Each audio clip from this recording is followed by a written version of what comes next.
Hello guys, good morning. Welcome back to my YouTube channel. So for today's video ay magre-recording lang tayo. Kung nakita nyo, nandito tayo sa ating Popo apps at tayo ay ngayon magwi-withdraw ng ating Popo kasi wala na tayong pera at gagamitin ko to mga kabubshi. So tingnan ninyo kung paano or gaano kabilis mag-withdraw dito sa Popo.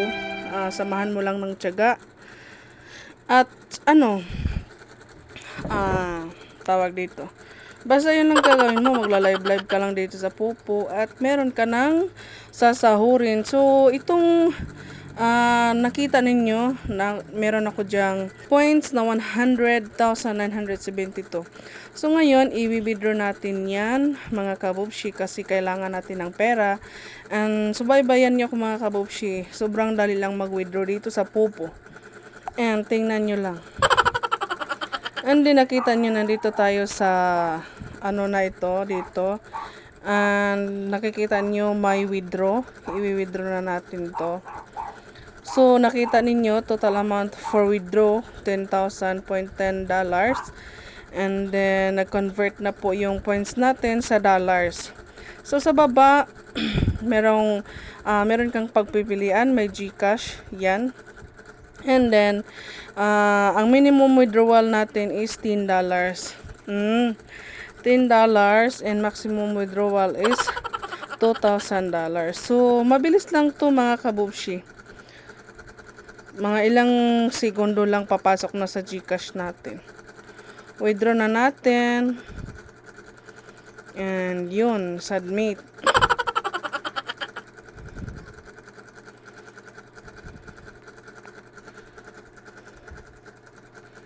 Yung apelido natin is merong so ganyan lang.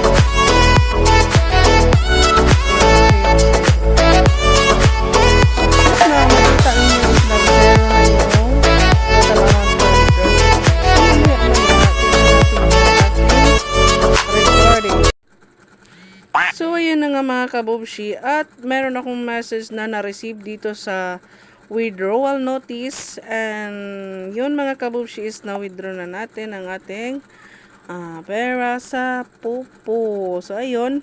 Yung $9.29 is lang siya. Meron kasing service pay.